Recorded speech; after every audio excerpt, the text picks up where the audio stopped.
ಕರಸೇವಕ ಶ್ರೀಕಾಂತ್ ಮೇಲಿನ ಕೇಸ್ ವಿಚಾರಕ್ಕೆ ಸಂಬಂಧಪಟ್ಟಂತೆ ರಾಜಕೀಯ ಜಟಾಪಟಿ ಕೂಡ ಜೋರಾಗ್ತಾ ಇದೆ. ಇದೇ ವಿಚಾರದಲ್ಲಿ ಡಾಕ್ಟರ್ ಜಿ ಪರಮೇಶ್ವರ್ ಅವರು ಕೂಡ ರಿಯಾಕ್ಷನ್ ಕೊಟ್ಟಿದ್ದಾರೆ. ಪಬ್ಲಿಕ್ ಟಿವಿ ಎಕ್ಸ್ಕ್ಲೂಸಿವ್ ವರದಿ ಬೆನ್ನಲ್ಲೇ ರಿಯಾಕ್ಷನ್ ಬಂದಿದೆ ಪರಮೇಶ್ವರ್ ಅವರ ಕಡೆಯಿಂದ. ಅವ್ರು ಏನ್ ಹೇಳಿದ್ದಾರೆ ಅಂದ್ರೆ ಡೀಟೇಲ್ಸ್ ಕೂಡ ನೋಡ್ತಾ ಹೋಗೋಣ.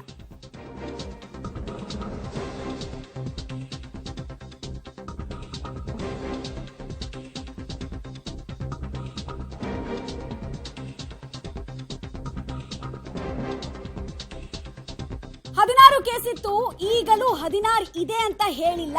16 ಪ್ರಕರಣಗಳಲ್ಲಿ ಭಾಗಿಯಾಗಿದ್ದು ಸತ್ಯ, ಅದರ ಬಗ್ಗೆ ದಾಖಲಾತಿ ಇದೆ.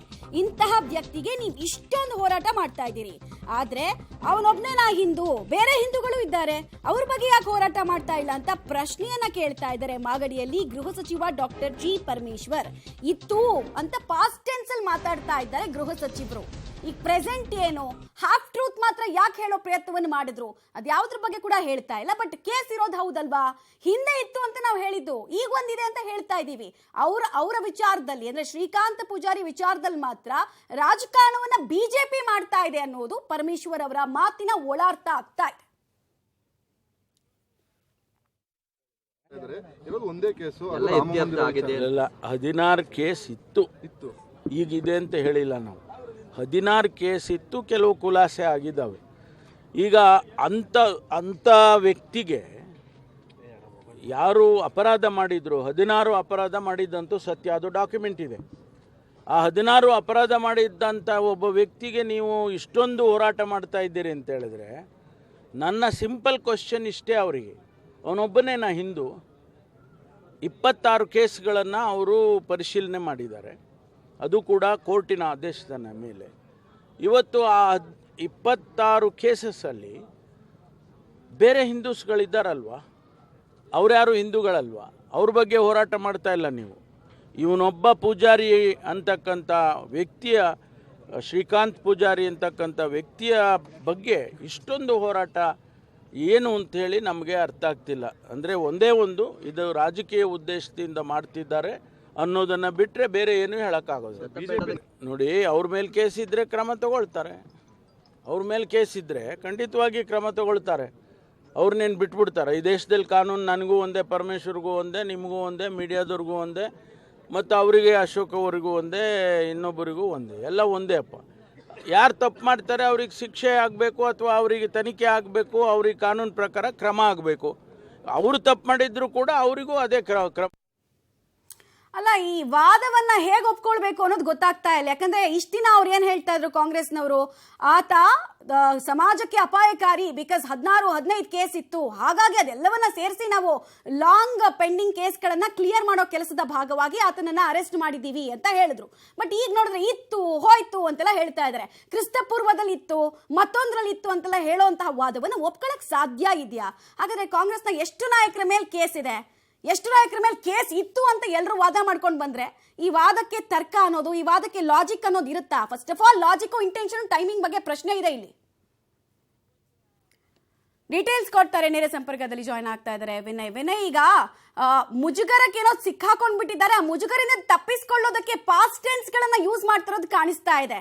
ಈ ಪಾಸ್ಟ್ ಟೆನ್ಸ್ ಅಗೇನ್ ಇಲ್ಲಿ ಲಾಜಿಕ್ ಮಿಸ್ಸಿಂಗ್ ಆಗಿದೆ ಅಂತ.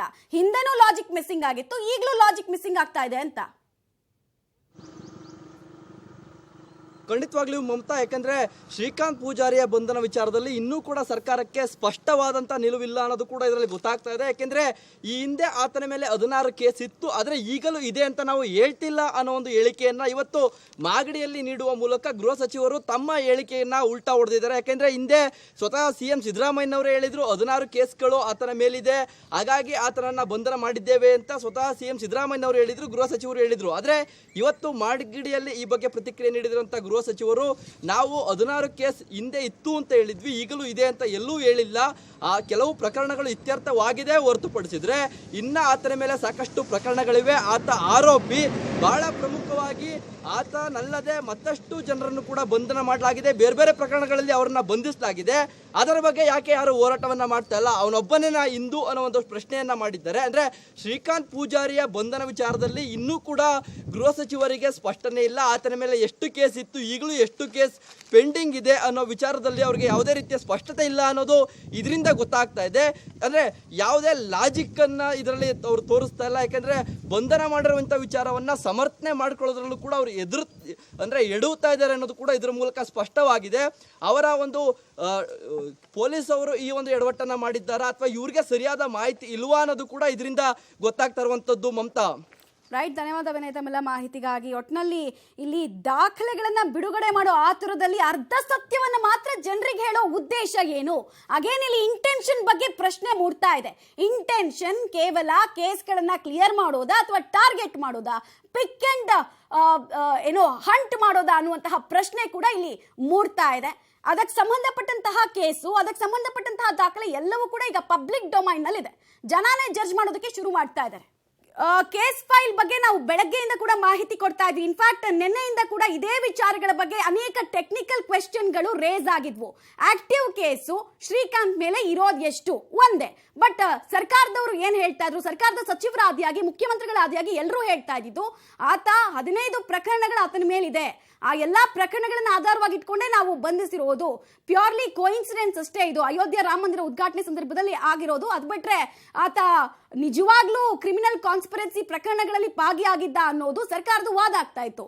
ಈಗ ಅದನ್ನ ನಾವು ಕಂಪ್ಲೀಟ್ ಆಗಿ ಜಾಲ ಆಡಿದಾಗ ನಮಗೆ ಗೊತ್ತಾಗ್ತಿರೋದು ಒಂದೇ ಕೇಸು, ಮತ್ತೆ 15 ಕೇಸ್ ಯಾಕೆ ಅಂತ.